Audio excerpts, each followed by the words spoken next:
Welcome at Pizza and More. Lots of people are always saying they are total beginners in making a pizza dough.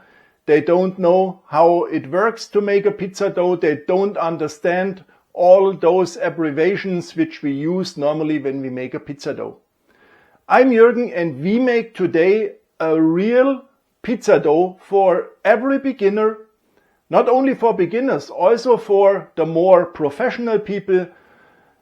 I will explain each abbreviation. I explain everything which is required to be able to bake a fantastic pizza or even to make a proper pizza dough. Now let's directly start with the ingredients we need normally for a dough. A pizza dough has normally 5 ingredients.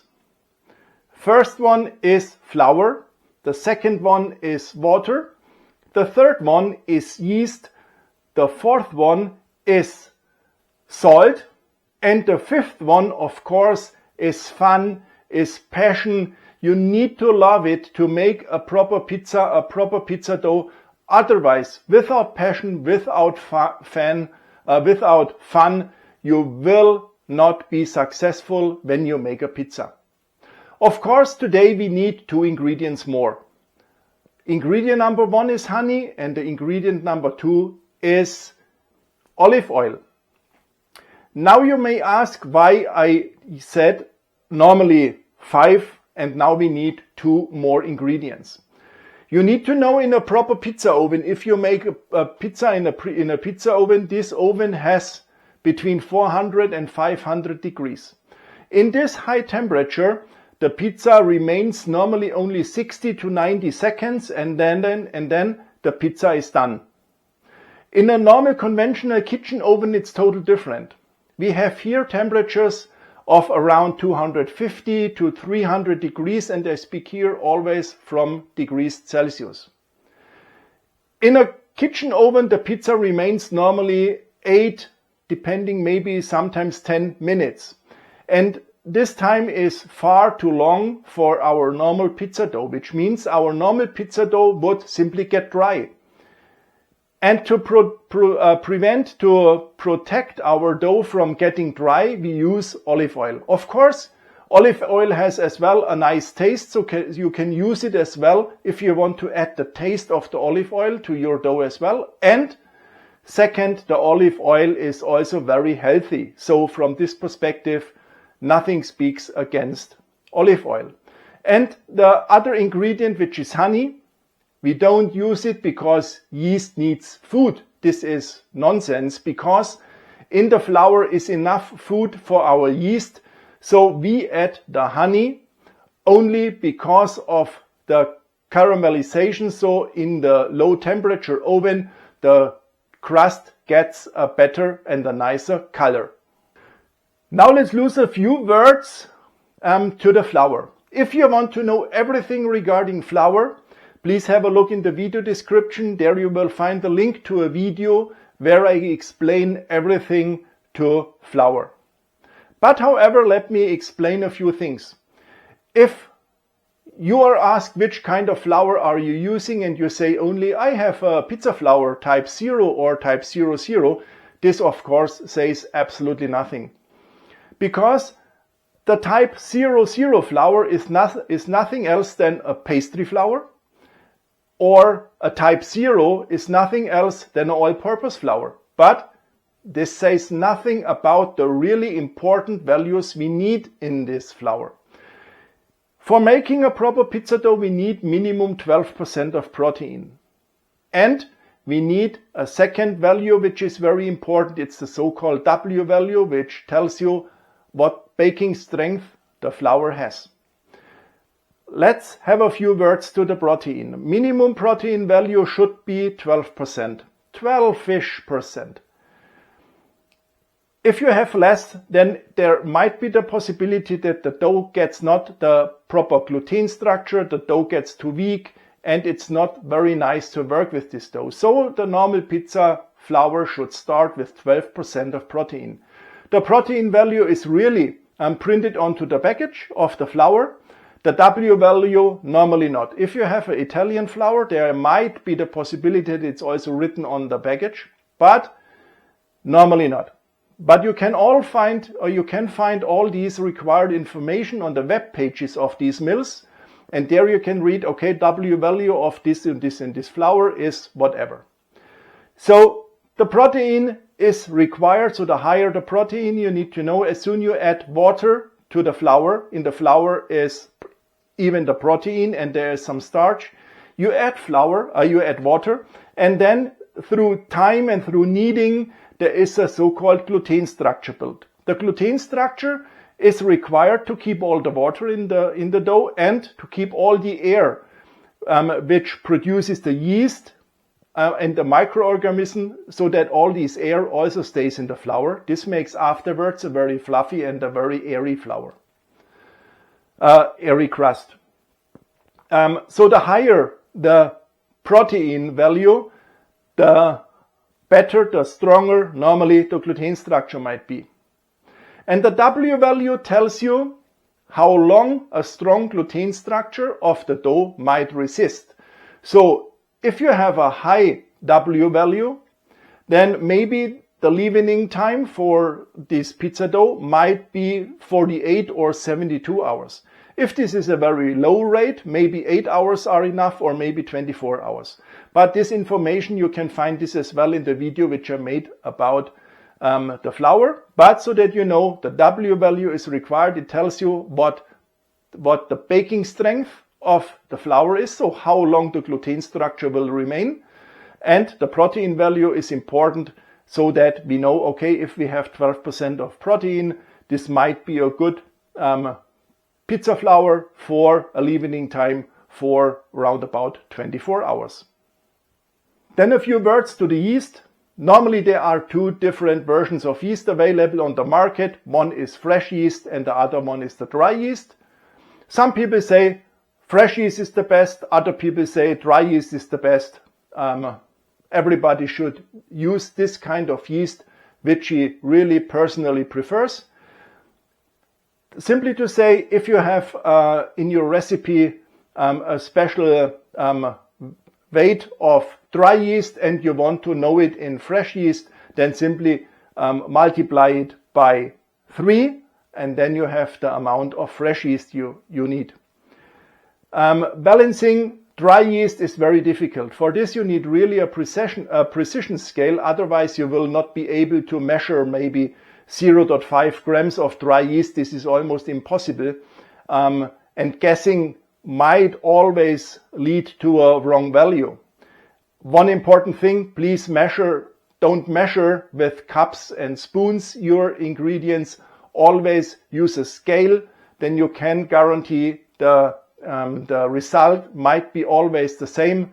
And the same counts also for water. Don't use milliliters, use always grams, because then you know independently what temperature the water has, independently what temperature the flour has or whatever. Is it pressed, is it not pressed or whatever. 500 grams are always 500 grams. So this is a thing which is important. But back to the yeast. If you want to measure or if you want to weight fresh yeast, this might be a bit easier, because if you have fresh yeast and you have still no precision scale and you need 1 gram, for example, then you can roll a small ball in your fingers with the size of a pea. And this is roughly 1 gram of fresh yeast. There are different possibilities of making a dough. There are pre-doughs available or a dough without a pre-dough. There is one pre-dough which is called biga. Biga is a very dry Italian version of a pre-dough, and I definitely don't recommend. If you don't have a good mixer, a good stand mixer, then it's almost impossible to prepare a dough when you use biga. It's very hard to knead by hand. The other pre-dough, which is called Polish, is far easier to work with, even by hand, because the Polish is a very wet pre-dough, and it's then very simple to knead this dough afterwards by hand. And the other one, of course, is the so-called direct dough, which means we put all ingredients together, mix it up, and we have our dough directly made without pre-dough. However, Also for a direct dough, there are different versions available. If you want to do this, you can do it a no knead dough. There is no requirement of kneading this dough, so it's far easier because kneading a dough can be really very exhausting. But if you need if you make a dough with the technique no knead, you don't need to knead it. It only takes time and you have to make stretch and fold. What stretch and fold is, I will show you this as well later. In the video description you will also find a link to a video where I show how to make a no knead pizza dough. It works fantastically. I did not believe it, but honestly it works fantastic. And the other thing is the so-called Autolysis. And this is what we make today.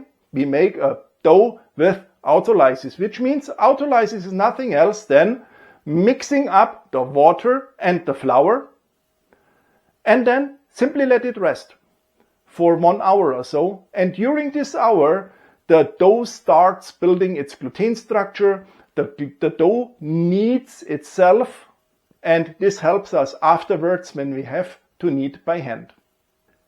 Normally we knead then the dough until the dough is ready kneaded. Of course, surprise, surprise. But when is the dough ready? If you mix the dough or if you knead the dough in a stand mixer, it normally takes around about 20 minutes or so. If you knead it by hand, it could take maybe also 30 minutes. That's the reason why we make Autolysis, because then this time is shorter and we don't need 30 minutes. However, we knead a dough until we are able to make a so-called window test. How the window test works, I will show you this as well a bit later. After kneading, we have bulk fermentation and we have boil fermentation. Bulk fermentation is the time after kneading until we make the pizza balls. So we let the dough raise in one piece. And then the boil fermentation starts with creating the balls until we bake our pizza. One is the so-called RT and the other one is the so-called CT. The RT is the abbreviation for room temperature. So if you let the dough raise at RT, at room temperature, it raises even in a normal room at room temperature. And if you have a CT, this is not cold temperature or something like this. This is really controlled temperature. So normally leavening in a fridge is meant, because in the fridge you can set the temperature you want to have. In this fridge here, what you can see behind me, I have 7 degrees, and in the fridge in the basement there is 4 degrees, and I let my dough always raise at 4 degrees. So CT, controlled temperature. And now I would say I show you the ingredients and we start with the dough. However, one short word, it's not necessary to write everything down or to write down all the measurements for the dough. Everything you will find in the video description, so the whole recipe, the whole procedure, everything is in the video description. These are now all the ingredients we need. I have here 500 grams of wheat flour type 00 with 13% of protein. I have here then 310 gram very cold water. You can see it's really very cold. The reason why we use very cold water is pretty simple. We should avoid that the dough gets too warm. If we knead the dough by hand or even in a mixer, the dough gets automatically warmer. And if the dough is too warm, there might be the problem that the gluten structure breaks and afterwards it's not possible anymore to have a nice pizza dough. Therefore, we should avoid that the dough gets over, lots of people say 24 degrees, but my experience showed me 27 degrees is also fantastic. So let's avoid to bring the dough over 27 degrees. That's the reason why it's very cold. This 310 grams of water and 500 grams of flour lead afterwards to a hydration of 62%. And maybe hydration is one of the other words you don't know what it is. The hydration is always the relationship from water to flour. So the flour means always is 100%. So let's calculate with 1 kilo with 1000 grams. If you have 1000 grams of flour and you have a hydration of 62%, then the water is simply 620 grams. If you have then 70% of hydration, then it's 700 grams. I hope this is clear and everybody is able to understand what I mean. I have here then 15 grams of fine sea salt. The reason why I use fine salt is pretty easy, because if you have the more rocky salt, this might be dissolved, might not be dissolved in the dough, and you have always these small rocks of salt in your dough, which is really not nice. Then I have here 1 gram of dry yeast. If you want to use fresh yeast, multiply it by 3, and then 3 grams of fresh yeast. I have here 5 grams of honey, and of course 15 grams of olive oil. Making now our Autolysis dough, it's pretty easy. We pour all the water into a bowl, and then we add the first portion of flour, let's say 1/3, and mix it up. I use here a wooden spoon because then it's a bit easier. You also can use a normal spoon, but I think with such a wooden spoon it's easier. Then you can add the next portion, let's say the second third, and mix it up again. And if this is done as well, you can add the last portion and mix everything together. You can either continue mixing it with the wooden spoon, or you use now your hand, because we have now to mix up everything until all the flour is incorporated, and then it's done for now. You could do this always to go under, put all the ingredients, so in this case the flour, onto the top, and then press the dough. This is also the same kneading movement we will do afterwards when we knead by hand. However, if you have a mixer, if you have a dough mixer, then you also can use your dough mixer. It's not necessary that you do it by hand if you have a mixer. And then, if the whole flour is properly incorporated, we close the lid of this container, or you can also use a plastic wrap or whatever, and so protect it from air. We let it rest for about 1 hour. 1 hour later, the time already worked for us, and if you take the dough and you pull it, then you see already that the dough started already to be elastic, and this is that the time worked for us and the gluten structure already started to be built. We continue now with kneading, so which means we add now the yeast, and we directly add also the honey. And then we knead our dough for around 5 minutes until everything is very good incorporated. And then after this time we can add our salt. You may wonder why we haven't added the salt already earlier. The reason is, normally you should avoid to bring salt and yeast in direct contact, because there are the rumors, or there is a story available that salt kills the activity of the yeast. However, I made here some tests and I really was not able to approve this. So for me it made definitely no difference if I mixed up yeast directly with salt. But however, let's follow the official rule and add salt a couple of minutes later after the yeast is incorporated. And now we continue kneading. And again, several minutes later, we add now the olive oil. And we knead right now until all the olive oil is incorporated and we are able to make the window test. I already moved out to my counter because it's definitely easier to knead here instead of kneading in that bowl. And you see all the olive oil is already incorporated, and I knead it until the window test works. And what is now the window test? I take a piece of dough, I shape a ball, and then I stretch this dough.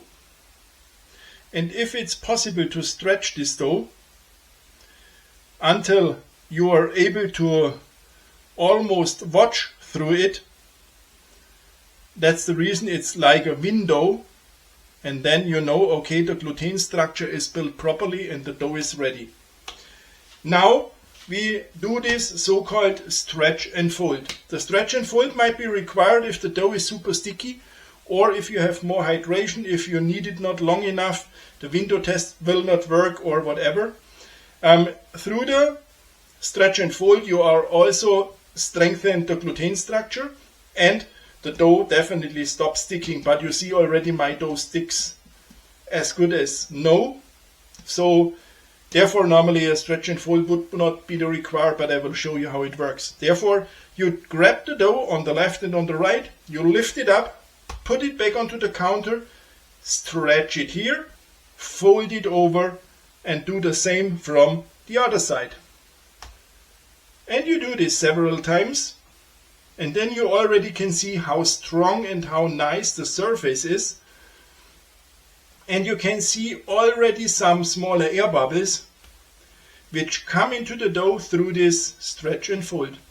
Then when the structure is already nice, you can turn this dough ball several times, because through turning also the top side will be stretched.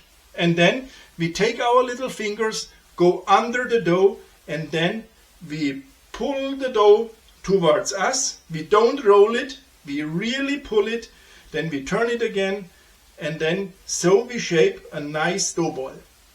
And now it's required to put this dough ball, either put it back into the bowl or into the container you used for kneading and close the lid again, or you take such a dough ball box and you put it into the dough ball box, close the lid, and then we also let it raise here for now 2 hours at RT at room temperature. And after this time we put the dough for around 12 hours into CT, controlled temperature, so into the fridge.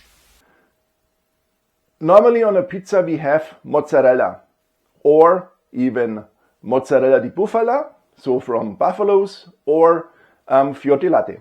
Fior di latte is nothing else than let's say normal mozzarella made from cow milk, but the mozzarella has a bit more fat, and due to this higher amount of fat, the mozzarella melts nicer and melts better and has a better structure on the pizza. That's the reason normally why we use either fior di latte or mozzarella di bufala, because this buffalo mozzarella also has a higher amount of fat, and of course the taste is a bit better than the normal cow milk mozzarella. If you have the mozzarella which is in this salty water, sorry, I don't know this name for this. However, you know it in these packages. Please open the packages, empty out all this water, because all the water is also inside of the mozzarella. Which would mean if we would bake the pizza, we would take directly this kind of mozzarella, then we have a very soggy pizza afterwards, because all the water drains then out of the pizza, of the cheese, onto our pizza, and then the pizza is soggy. To prevent this, I would highly recommend either 1 day before or half a day before open the package of the mozzarella, pour out the water, cut the mozzarella into slices or even into sticks like French fries, and then put them into a sieve and let them drain for 12 or 24 hours. Of course, it's important to put the mozzarella back into the fridge, otherwise it will be bad in the evening. But then all the water can drain out of the mozzarella, and we have then afterwards a proper cheese on our pizza. You may know there is already grated cheese available in packages, which you also could use for pizza. But I definitely would not recommend to use this kind of grated cheese where lots of starch is added, because they need normally the starch on these grated cheese. Otherwise, all the small pieces of the cheese would stick to each other and we have one big piece. And to avoid this, they add starch. But however, you can use which cheese ever you want on your pizza. If you want to have Gouda, Edamer, Emmentaler or whatever, it's really up to you. Use the cheese you like. On a normal Neapolitan pizza, there is mozzarella di bufala or even fior di latte. After 12 or 14 hours leavening time of the dough, in my case it was now 13 hours, there is not too much activity in the dough. So the dough did not raise that heavily as you might thought it is, because in a temperature of around 4 or 6 degrees Celsius, there is not too much activity of the yeast. So the fermentation goes ahead. This is clear. We get all the nice flavor in the dough, but the yeast activity is very, very low. So please don't expect after this time a huge dough. If the temperature in the fridge is maybe 8 degrees, this is a different thing, because with 8 degrees the yeast has good activity, and then maybe in your dough is already more air. And that's also the reason why we said we let the dough raise in the first 1 or 2 hours at room temperature, because there the yeast gets started, it started its activity, and then we put it into the fridge to slow it down again. But afterwards, when we make now our pizza boys, after, or let's say 6 hours or 5 hours before baking our pizza, we take them out again to get room temperature, and then the yeast gets again activity to bring the air into our dough. This is now the dough after the 13 hours. It looks exactly as it should look like. You see it's the shape of the dough already changed a bit, but this is exactly how was it expected. It has enough space so the dough runs flat, which is pretty clear, but this doesn't matter. And now I take it out of the box. This dough actually is still very cold, because I took the dough directly out of the fridge, and now I shape the pizza boys and then it comes back into the fridge. So no room temperature in between. I make here now 3 identical pieces of dough. In my case it might be between 280 and 290 grams.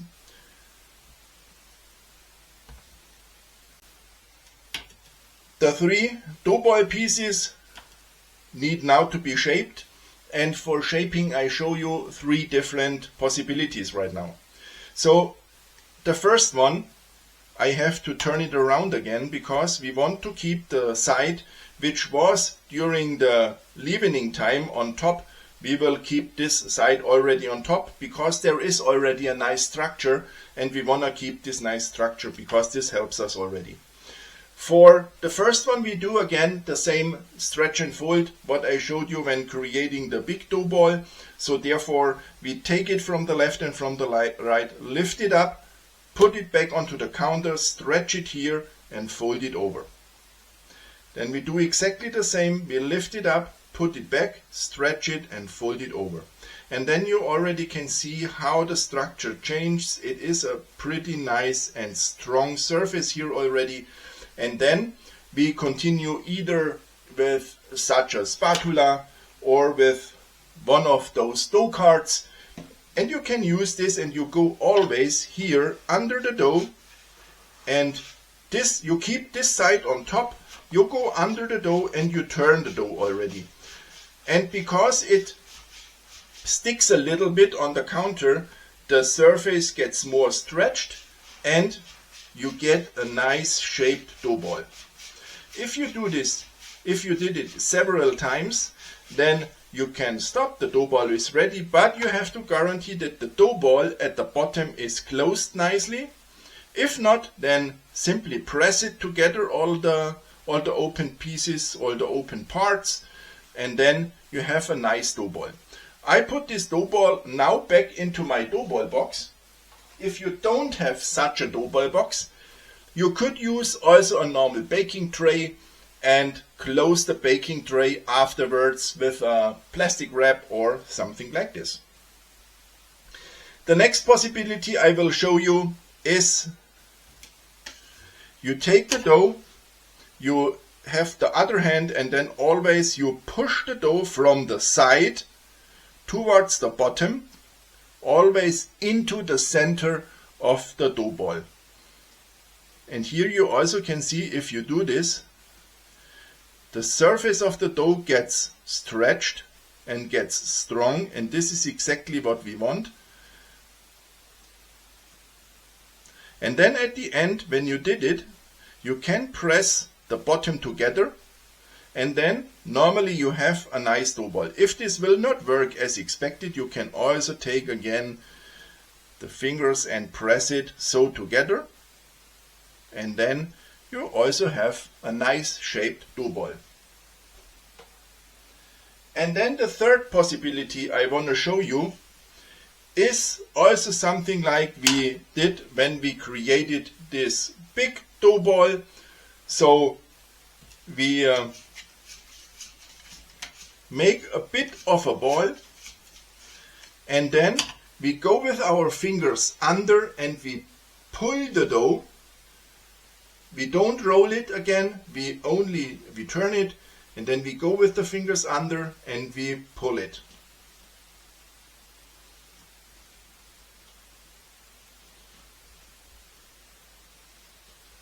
And when we did this several times, we also have here then to guarantee that the bottom is closed, and then it comes back or also into the box.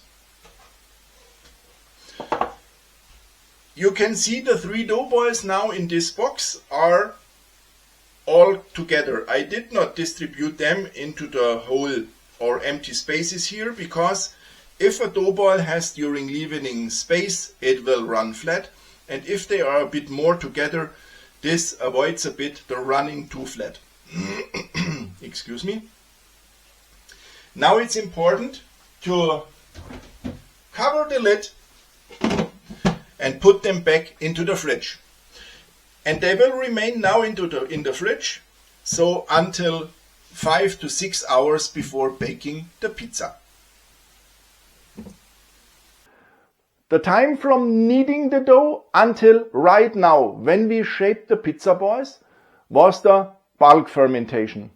And now, from shaping the dough balls until we bake the pizza, this is the ball fermentation. So right now, actually, as we already shaped our pizza balls, the pizza balls are in the ball fermentation.